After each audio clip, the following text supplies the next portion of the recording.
भारतीय वैज्ञानिकों ने रचा इतिहास, लैग्रेंज पॉइंट पर पहुंचा आदित्य L1। हेलो ऑर्बिट में स्थापित हुआ आदित्य L1 5 साल तक सूर्य का करेगा अध्ययन। आदित्य L1 की सफलता पर पीएम मोदी ने वैज्ञानिकों को दी बधाई, बोले मानवता के लाभ के लिए विज्ञान की नई सीमाओं को आगे बढ़ाना जारी रखेंगे। आदित्य L1 सूरज से निकलने वाली गर्मी की रिसर्च में करेगा मदद और हवाओं के विभाजन और तापमान की भी करेगा पड़ताल। 2 सितंबर 2023 को लॉन्च हुआ था mission Aditya L1। 37 lakh kilometre की यात्रा कर लैग्रेंज पॉइंट पर पहुंचा। इंडिया को बहुत बहुत मुबारकबाद। इंडिया के अवाम को, इंडियन गवर्नमेंट को, Indian prime minister Narendra Modi साहब को, वहां के लोगों को जबरदस्त कामयाबी पर बहुत बहुत मुबारकबाद। Hats off to scientist of India. इतना भी पावरफुल नहीं हो सकता कि सूर्य चांद सितारों को ट्रेस कर सके।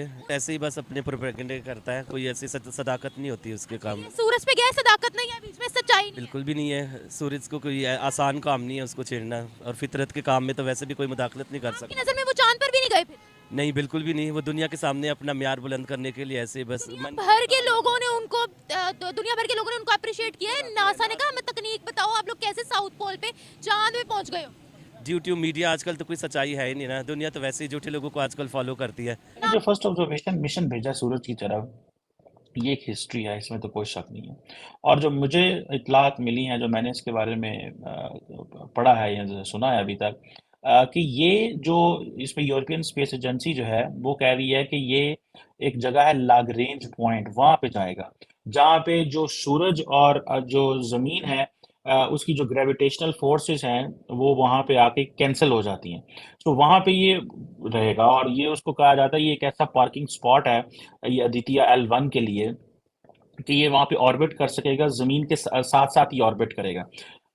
जब मैंने छोटा होते ज्योग्राफी पढ़ रहे थे तो हमें पता चला था कि जमीन दो तरह घूम रही है। एक वो घूम रही है जिससे दिन और रात बनते हैं, और एक वो घूम रही है जिससे मौसम बनते हैं। ठीक है जनाब। तो ये जो जारी बात है, जमीन जो है वो उसके वो घूम रही है। अब जो ये कहा जाता है कि इस जगह में जब ये सैटेलाइट जाएगी तो उसको इतनी एनर्जी भी नहीं चाहिए होगी। अब देखिए इसके मल्टीपल चीजें हैं। इट्स नॉट, मैं कोई साइंस बात नहीं कर रहा है इसके। देखिए ये socio psychological, political, societal advantages हैं इंडियन सोसाइटी को। ये गलत बयानी है। अब्दुल सलाम थे हमारे स्पेस के चेयरमैन। उनके दौर में 2 रॉकेट या 2 satellites I think so launch की गई थी। वो भी ख्याली पुलाव था, क्योंकि रॉकेट्स और सैटेलाइट्स तो लॉन्च हो ही नहीं सकती हमारे मुताबिक, है ना। ये तकरीबन देखें, ये जो सबसे जो अपना एक बात है ना, ये वाली सूरज वाली, ये नामुमकिन सी बात है। ये बहुत मुश्किल है कि सूरज तक कोई पहुंच सके। ये आपको रिपोर्ट दिखा दूं बीबीसी की, आपको रिपोर्ट दिखा दूं ऑफिशियल।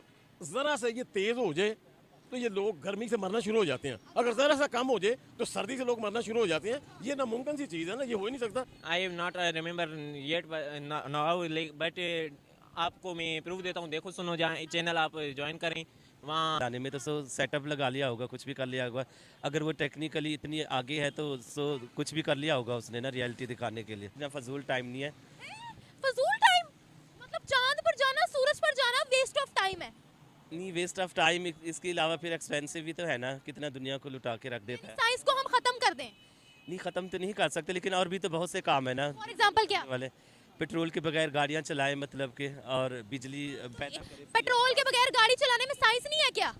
नहीं, वो कारनामे सर अंजाम देना अब जरूरी है। कारनामे सर अंजाम कैसे? साइंस की बदौलत दे रहे हैं ना, कि साइंस के बगैर दे रहे हैं? नहीं, सो तो है। अगर इतना कुछ किया है तो इतना भी कर देना कि सारी इलेक्ट्रिक। फोन है आपके पास? Yes, touch phone? यस है। जरा दिखाइएगा कैमरे में। वो नाकाबिले दिखावा है, मतलब कि बहुत। नहीं, फोन तो है ना। हाँ, फोन तो है ना।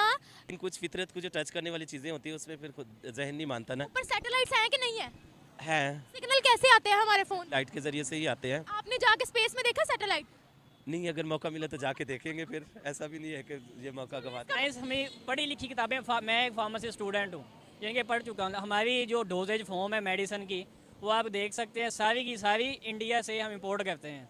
जितनी भी हमारी साइंटिफिक स्टडी है सारी इंडिया से हम इंपोर्ट करते हैं। या चाहे रिसेंटली मैंने फार्मास्यूटिकल के लिए, केमिस्ट्री के लिए अपना थीसिस का काम करना था, तो हमारी इधर इक्विपमेंट नहीं है, मशीनरी नहीं है। कुछ मैं अपने थीसिस के लिए मलेशिया भेज रहा हूँ, कुछ ऑस्ट्रेलिया भेज रहा हूँ, कुछ इटली भेज रहा हूँ। Off to scientist of India कि उन्होंने इतना जबरदस्त मिशन कामयाबी से वहां तक पहुंचा दिया जिसकी खबरें अब पूरी दुनिया में चल रही हैं। गार्डियन से लेकर अल जजीरा तक और अल जजीरा से लेकर रॉयटर्स तक एक ही खबर कल रात से वायरल हो रही है, और वो ये है कि India creates yet another landmark और Aditya L1 mission reaches solar orbit. आप जानते हैं कि हमने आपको ये खबर उस वक्त भी दी थी कि जब ये मिशन स्टार्ट हुआ था, और बल्कि उससे पहले भी मैंने एक बड़ा तफसीली प्रोग्राम किया था मैंने, जिसमें आपको ये बताया था कि इंडिया की तरफ से एक सोलर मिशन भी अब भेजा जाएगा, उसकी तैयारियां हो चुकी हैं और उसमें क्या क्या कुछ होगा। हमने कई एक प्रोग्राम्स किए, हमने सीरीज ऑफ प्रोग्राम्स चंद्रयान 3 पर किए। तो after Chandrayaan 3 success, great success, ये इंडिया की एक और बहुत बड़ी कामयाबी हमारे सामने आ रही है कि आदित्य L1 मिशन जो है वो पहुंच चुका है अपने ऑर्बिट में। और सिर्फ यही नहीं, बल्कि इसके पीछे वो कौन सी खातून है, इंडिया की वेमेन कितनी जबरदस्त ताकत रखती हैं, इसके ऊपर भी बात करेंगे। आपको बताऊंगी कि इसकी डायरेक्टर और क्या है इसके पीछे। लेकिन पहले हम आपको ही बताते हैं इसकी थोड़ी डिटेल जो इस वक्त हमारे सामने पब्लिश हो चुकी हैं, हमारे सामने आ रही हैं। सोलर ऑब्जर्वेशन मिशन जो है will undertake a comprehensive study of the sun. उसकी लेयर्स के मुतालिक रिसर्च होगी, बहुत सी इसमें ऑब्जर्वेशन जो मिशन है ये खास तौर पर जो सन के हवाले से ऐसी चीजें जो कि जमीन पर, प्लेनेट पर जो है उसका इम्पैक्ट आता है, उसके असरात पड़ते हैं, उसके हवाले से बहुत सारी इसमें रिसर्च की जाएगी। ये कहा जा रहा है कि सन्स ऑर्बिट जो है अब उसमें आफ्टर ए 4 month जर्नी पहुंच गया। The latest success for space exploration ambitious of the world most populous nation. ये कहा है अल जजीरा ने कि दुनिया की सबसे ज्यादा आबादी वाले कंट्री का ये जो एक एम्बिशियस प्लान और एक्सप्लोरेशन ऑफ सन था, ये अब कामयाबी से एक उस जगह पर पहुंच गया जिस पर सब तालियां बजा रहे हैं, क्लैप कर रहे हैं। इसके ऊपर जो इसरो है उसकी तरफ से बाकायदा ये सारी फुटेजेस वायरल हुई, उनकी पिक्चर्स इमेजेस सामने आए, स्पीचेस हुई जिसमें इसरो के हेड जो हैं उन्होंने भी बात की। और सिर्फ यही नहीं, बल्कि जो इंडिया के प्राइम मिनिस्टर नरेंद्र मोदी साहब हैं उन्होंने ट्विटर पे क्या कहा है, पहले हम आपके सामने ये रखते हैं। उनका कहना था कि India creates yet another landmark, India's first solar observatory Aditya L1 reaches its destination. It is a testament to the relentless dedication of our scientists in realizing among the most complex and intricate space missions. फिर उन्होंने कहा, I join the nation in applauding this extraordinary feat. We will continue to new frontiers of science for the benefit of humanity.